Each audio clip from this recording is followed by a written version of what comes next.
Assalamualaikum warahmatullahi wabarakatuh. Kembali lagi bersama saya Umi Mustaghfirah, mahasiswa Pendidikan Matematika UIN Wali Songo, Semarang. Tahukah Anda, ayat Al-Quran yang membahas tentang ayat kauniyah atau ayat tentang alam semesta itu terdapat 750 ayat. Salah satunya yang akan kita bahas pada kesempatan kali ini yaitu Quran Surat Abasa ayat 24-32 yang membahas tentang tumbuhan. Tumbuhan merupakan salah satu makhluk hidup ciptaan Allah yang sangat berguna bagi alam semesta.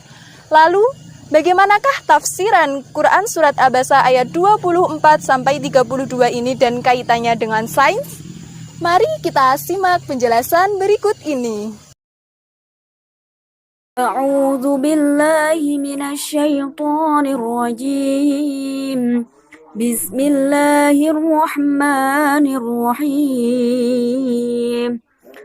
Falyanzuril insanu ila ta'amih anna sababna al-ma'a sabba thumma shaqaqna al-arda shaqqa فأنبتنا فيها حبا وعنبا وقضبا وزيتونا ونخلا وحدائق غلبا وفاكهة وأبا متاعا لكم ولأنعامكم صدق الله العظيم. Maka hendaklah manusia itu memperhatikan makanannya. Sesungguhnya kami benar-benar telah mencurahkan air dari langit. Kemudian kami belah bumi dengan sebaik-baiknya. Lalu kami tumbuhkan biji-bijian di bumi itu, anggur dan sayur-sayuran, zaitun dan kurma, kebun-kebun yang lebat, dan buah-buahan serta rerumputan, untuk kesenanganmu dan untuk binatang-binatang ternakmu. Quran Surat Abasa ayat 24-32 ini memiliki munasabah dengan ayat-ayat lain, seperti dalam Quran Surat Al-Baqarah ayat 22 yang berbunyi, الذي جعل لكم الأرض فراشا والسماء بناء وأنزل من السماء ماء فأخرج به من الثمرات رزقا لكم فلا تجعلوا لله أندادا وأنتم تعلمون. Selain itu, surat Abasa juga mempunyai munasabah dengan surat-surat lain, antara lain surat Toha ayat 53-54, surat Yunus ayat 24, dan surat An-Nahl ayat 11. Dari beberapa ayat tersebut memberikan isyarat bahwa interaksi tumbuhan dengan makhluk hidup lain seperti hewan dan manusia. Tumbuhan sebagai produsen dan hewan atau manusia sebagai konsumen. Dalam beberapa kitab tafsir, menafsirkan surat Abasa ayat 24-32 sebagai kenikmatan, kesenangan, dan juga manfaat pada tumbuh-tumbuhan yang telah diciptakan oleh Allah untuk manusia dan hewan ternaknya. Ayat 24 yaitu فَلْيَنْظُرِ الْإِنْسَانُ إِلَى طَعَامِهِ, yang artinya, maka hendaklah manusia itu memperhatikan makanannya. Ayat ini memerintahkan manusia untuk merenungi dari mana datangnya makanan itu dan bagaimana tahap-tahap perkembangan makanan sehingga dapat kita konsumsi. Ayat selanjutnya yaitu Anna sababnal ma'a sabba, sesungguhnya kami benar-benar telah mencurahkan air dari langit. Ayat ini mengisyaratkan tentang turunnya hujan ke bumi yang dapat menghidupkan kembali bumi yang mati sehingga dapat memenuhi kebutuhan semua makhluk. Proses terjadinya hujan diawali dengan proses evaporasi, yaitu menguapnya air di bumi karena sinar matahari. Uap air itu akan terangkat ke atas dan mengalami proses kondensasi. Uap air itu akan berubah menjadi awan, dan ketika awan itu sudah jenuh, maka akan turunlah hujan.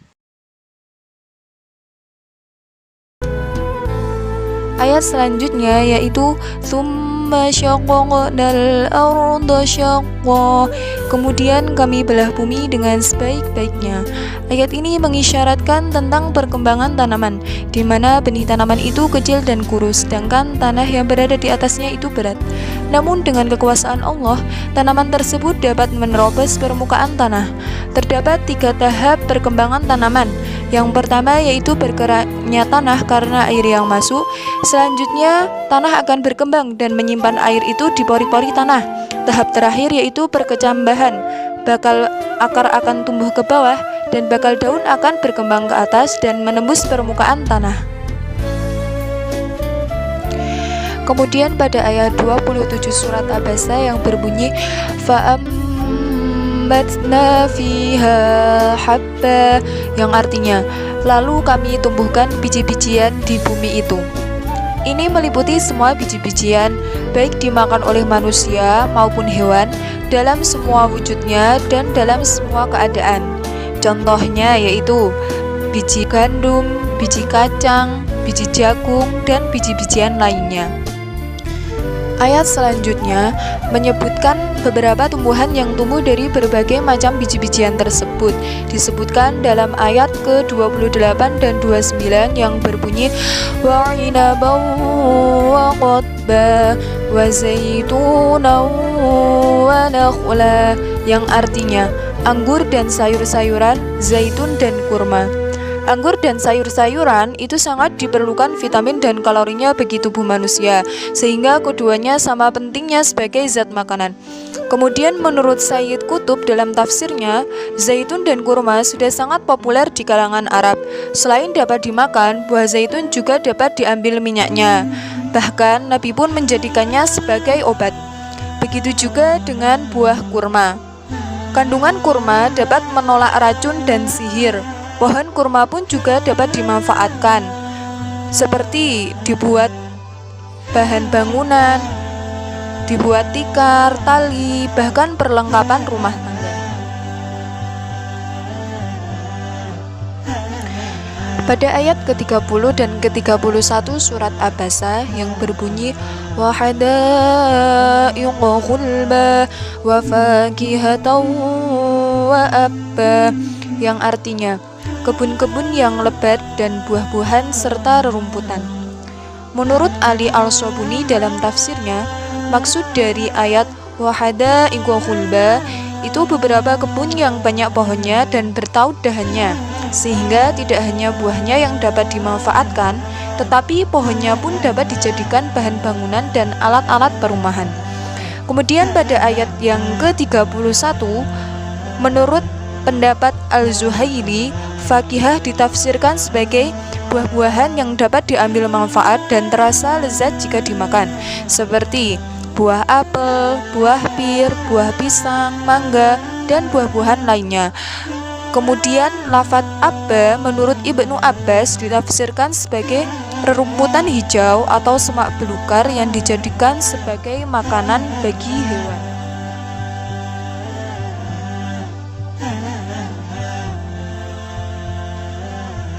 Kemudian diakhiri dengan pernyataan bahwa nikmat-nikmat yang diberikan Allah hanyalah untuk kebahagiaan makhluknya. Wata'an lakum wa li'an'amikum, untuk kesenanganmu dan untuk binatang-binatang ternakmu. Maksud dari ayat ini yaitu dari sebagian nikmat yang sebenarnya tidak terhitung, tersebutlah makanan bagi manusia yang berupa biji-bijian, sayur-sayuran, buah-buahan, dan lain sebagainya. Disebutkan pula rerumputan untuk makanan binatang ternak. Allah menumbuhkan semua itu agar berguna bagi manusia dan untuk kebutuhan ternaknya. Demikian penjelasan mengenai tafsir surat Abasa ayat 24-32 mengenai tumbuhan. Semoga dapat bermanfaat bagi kita semua dan dapat meningkatkan keimanan kita kepada Allah Subhanahu wa Ta'ala. Sungguh maha besar Allah dengan segala firman-Nya. Wabillahi taufiq wal hidayah. Wassalamualaikum warahmatullahi wabarakatuh.